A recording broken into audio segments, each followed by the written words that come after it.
What's going on, everyone? This is your guys, Pat Bernard, James, Joe Marks. I almost got the wrong J mixed up. I got to stop Jane. Hey, listen. We're going to get right into this. Joe Marks, the original Hammers with me, Pat the Gobbler. And you know, it's not the week how we want to wrap up this road trip there, Joe Marks, with the Flyers dropping to the Vegas Golden Knights. And again, Joe, this team struggles against 500 teams. Are you worried about? I'm going to go right there. It's bothering me. I got to go right there with it. Are you worried about this team not able to this team not able to compete with 500? Are you worried about John Tortorella's coaching? I'm worried about the in-game adjustments. There's not enough of them. In hockey, it's a fast-paced game, and basically, if you're a coach that's not willing to make really in-game adjustments within not just the from period to period, but from shift to shift, and it just felt like Torts isn't doing that right now, and I don't know why. It felt like some of the guys that are stars like Mitchkoff and Frost and Owen Tippett we're kind of handcuffed a little bit tonight, and I can't understand why that wasn't adjusted for, and that really falls on the coach. Yeah, and that's the problem I'm having too, Joe. It's because again, this team the other night looks great against the San Jose Sharks. I got news for you. You and I could beat up the San Jose Sharks. I mean, that team stinks. They're not in any kind of contention for a playoff run. That they explains why they lost 10 and lost 11 games. But and I agree with you. This does fall in some of the coaching, and I am worried about this team moving forward because. And don't tell me this team is rebuilding. No, they just have a tough time put away teams that are 500. Again, and let's talk about this game. Let's talk about this game from the jump, right? Tyson Foster sets the tone again. Getting his 11th goal of the year, really nice. That's been the workhorse of the Flyers team right now. Is that Foster, known Kate's line, guy Bobby Brink, those young cats, those young guns are really starting to go gun blazing. Again, he way to set the tone of the team. Played great defense in the first period. The team looked really, really sharp. But however, Joe, it just wasn't sustainable. Came through the second period. The second period was just nothing more than a meltdown. Yeah, I would agree. And I mean, Forrester getting out less than 30 seconds into the game with a goal, you thought, okay, the Flyers going to try to jump all over the Knights. And come second period, the Knights had a response in a big, big way by scoring two consecutive goals within a minute 30 seconds. That's not good enough. The defense this is what I meant by what I prefaced earlier, is that John Tortorella needs to be able to say, okay, that first goal went through. All right, you got to put your best defensive line out there because you know that the Knights are hungry for more.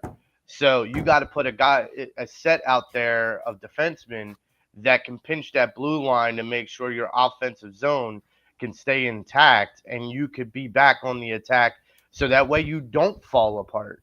And that just did. It hasn't happened all season, and it's not happened tonight.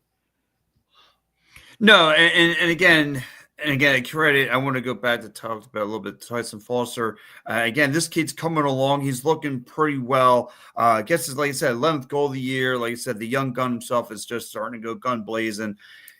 However, like you said, they played really good defense to me in the first period, but again, second period came along and it was just a complete mismatch. It was just Vegas Golden Knights had four straight goals, three in the second, one in the fourth, third period. It was became an overlaps for this team. It became too much, and you saw like the head and shoulders difference between a Stanley Cup competitor team to a just a 500 team, if that.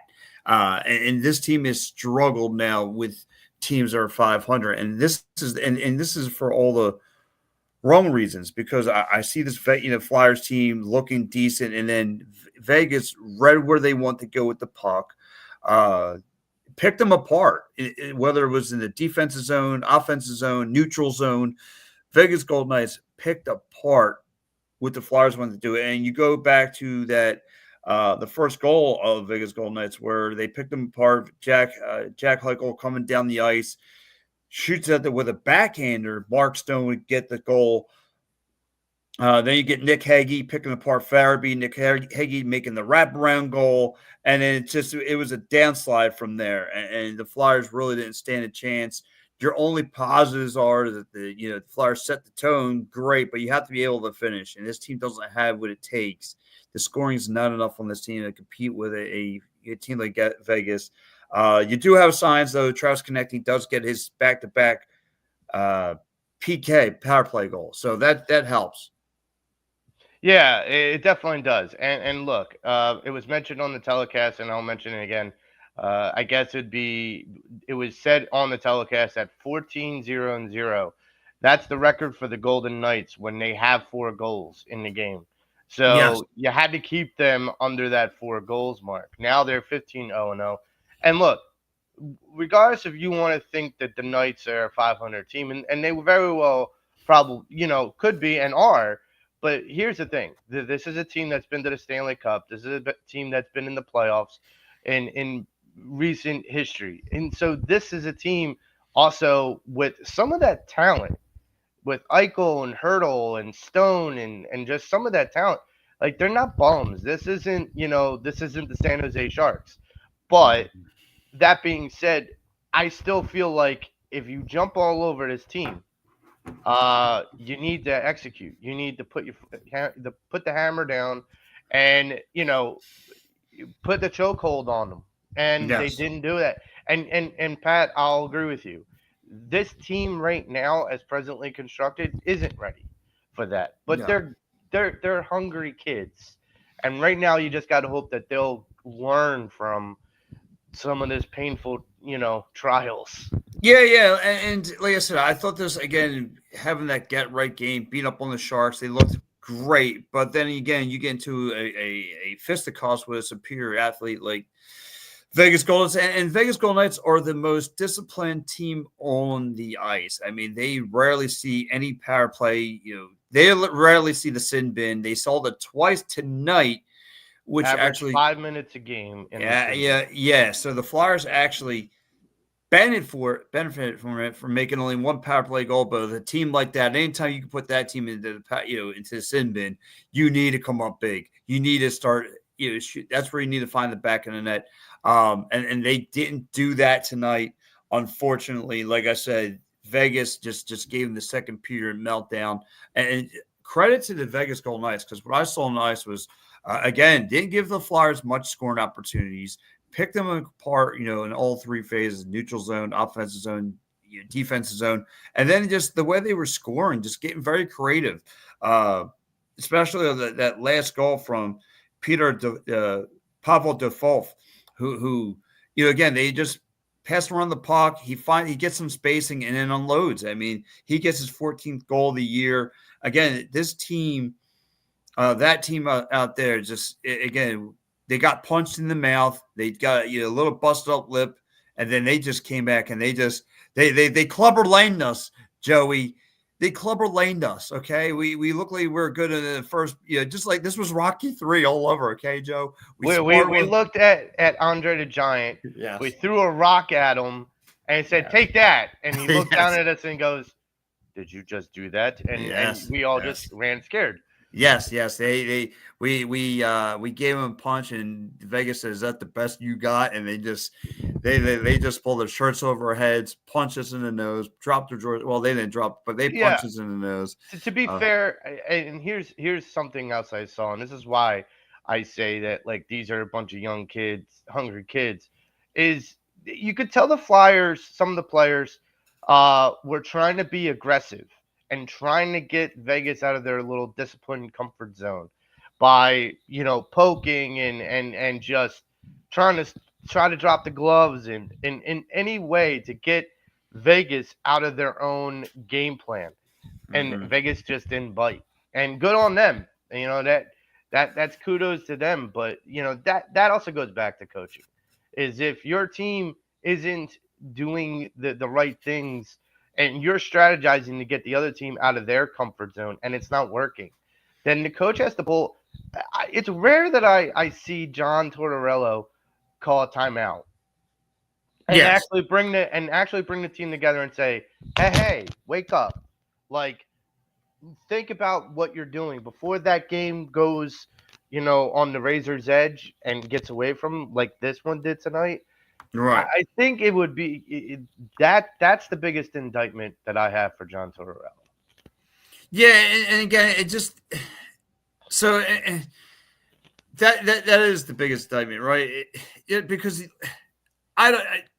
It's hard for me. Like I'm lost for words because this team had them on the ropes early, and Mhm. you just got they don't know how to put their foot, the gas to the pedal, the pedal to the metal, and just keep on it. And a team like Vegas, they got to realize there's two different circumstances. And you play against a Sharks team who's just going through a rebuild process compared to a team that's head and shoulders that good. And they're showing you like Bruce Cassidy, who used to be a former coach of the Boston Bruins, came over and took over this team and showing you why he's a stabilized coach, showing you why and bundle things. And this Flyers team don't have it. They just don't have enough scoring and to put away good teams. You can put away the bad ones. You can put away the Sharks, Montreal, the Blackhawks. You could put away those teams.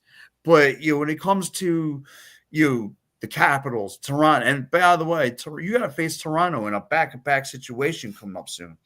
That's going to be scary. Like, do we have enough to do that? I mean, this team's going to be getting tested.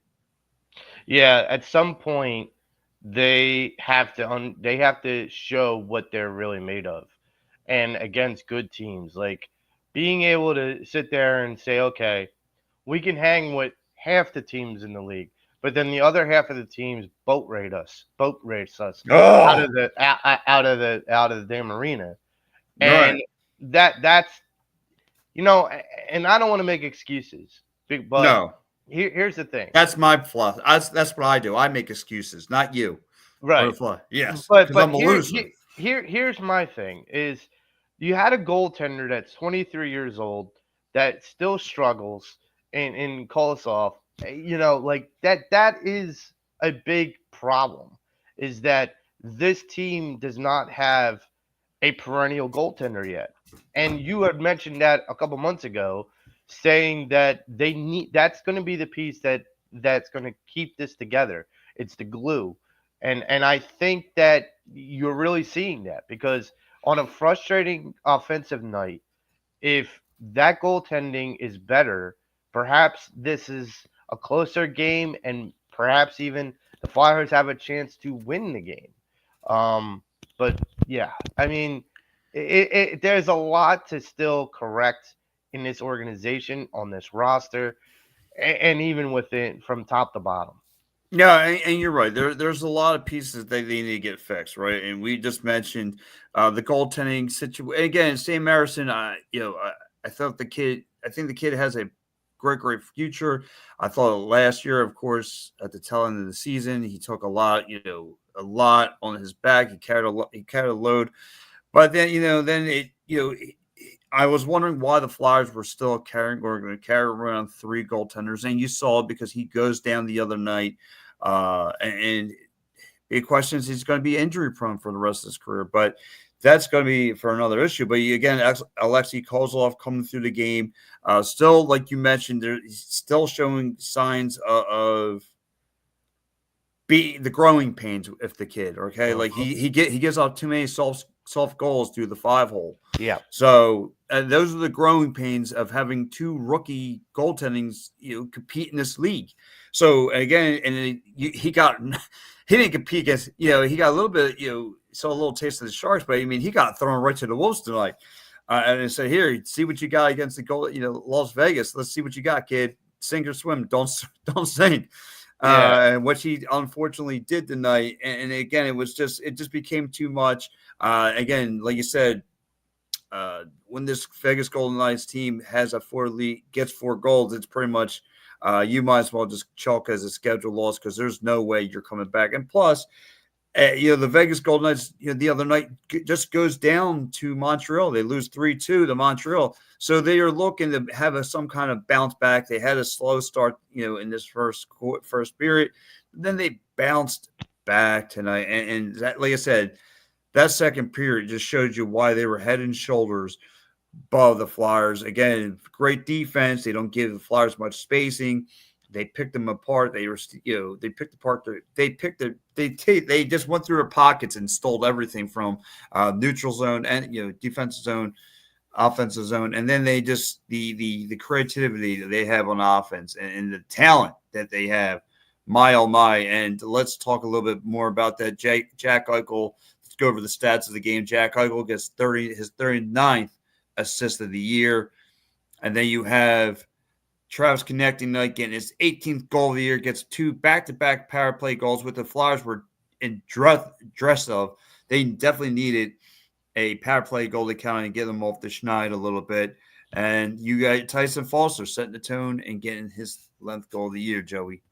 Yeah, and like I said earlier, there was a couple guys that I was looking towards to see shine through. Owen Tippett missed a couple big opportunities tonight. Mitch Cobb seemed very Yes. quiet, and Frost was very quiet. And so, like, when you have these guys, and I said this before, this is a team. This isn't like you have superstars.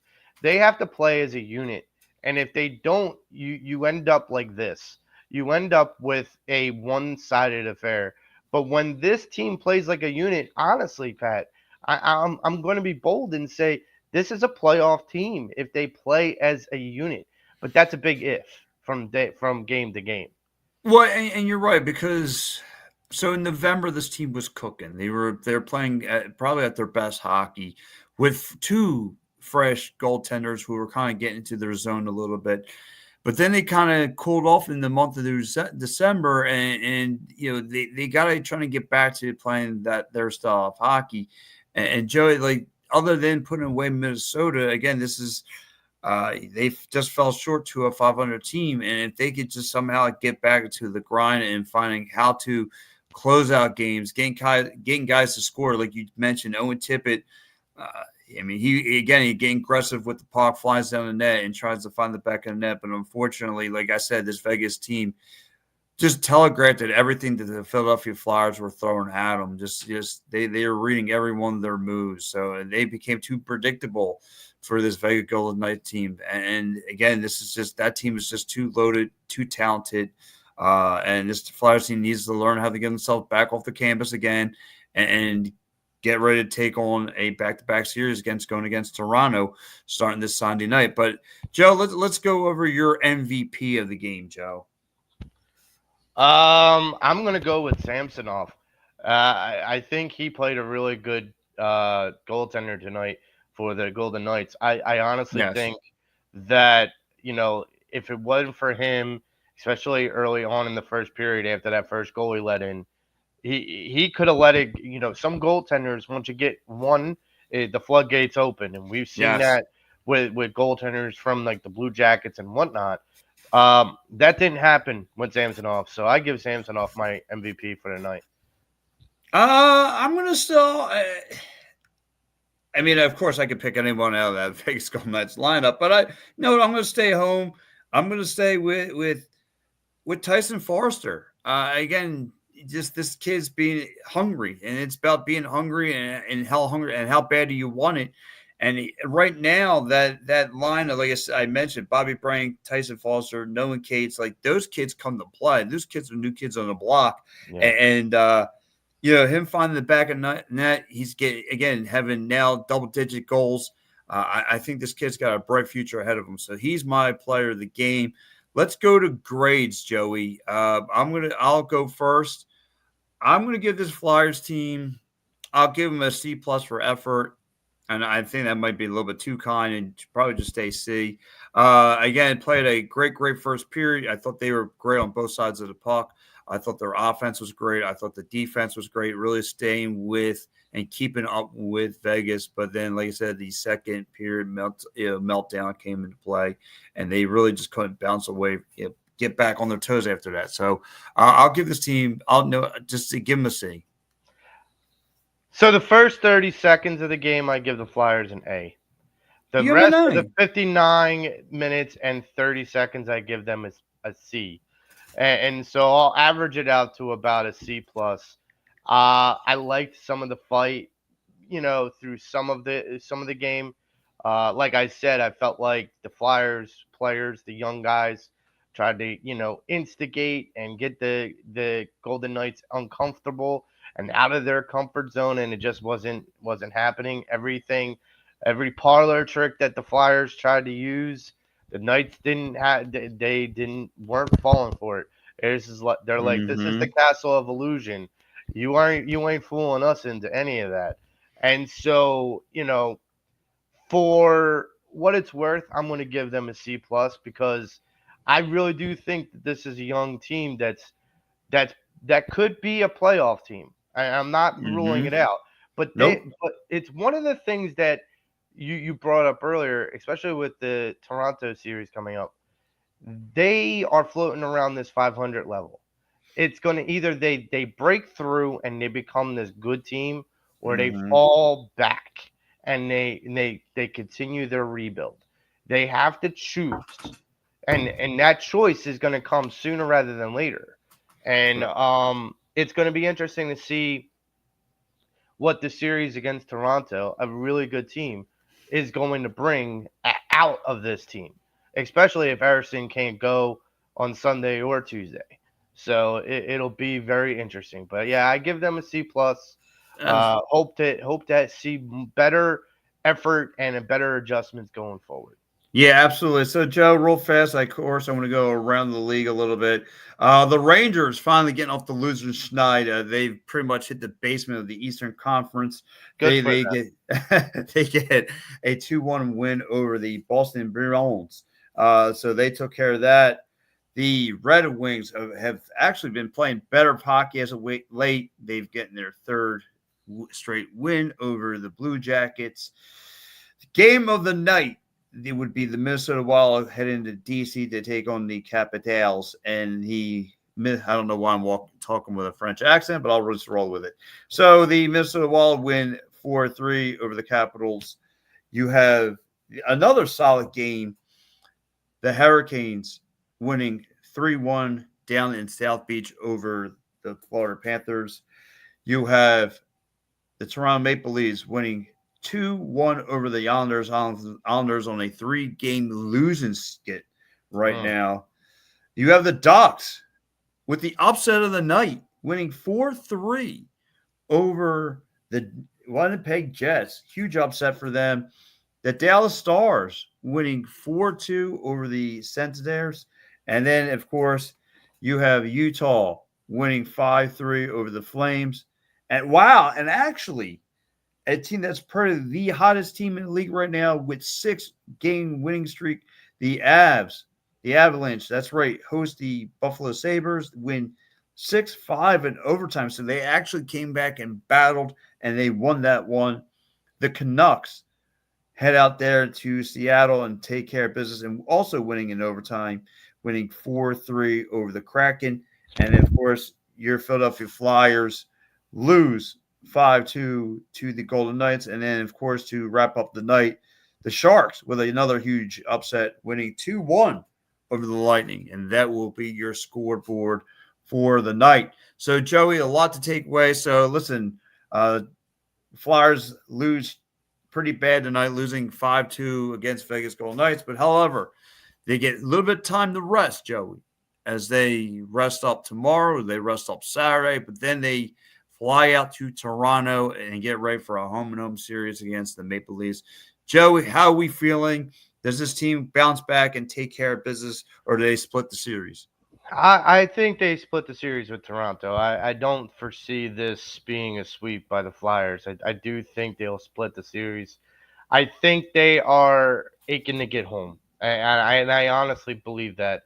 I think they made the best out of this World Series, and finishing it off in Toronto. I mean, look, if you go to Toronto and you win, it kind of makes it feel like when you go back to the barn on Tuesday, you're playing with house money. Because if at worst you split that against a good team, fine.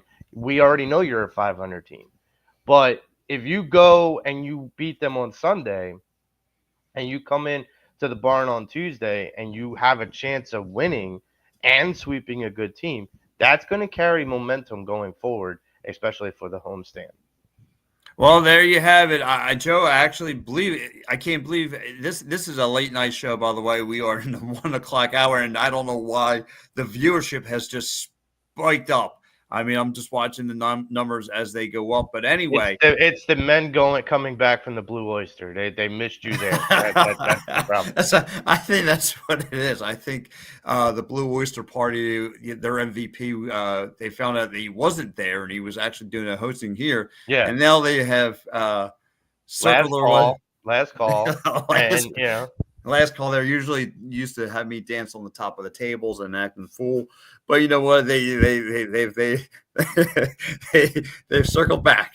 So yeah, they circled back huge. But you know what, Joe? Let's wrap up the show here. The Flyers, I think they're going to split out there. I think what they need is a little home cooking. They've been on the road for way too long as they split the series now 2-2 on the road. Falling just short again.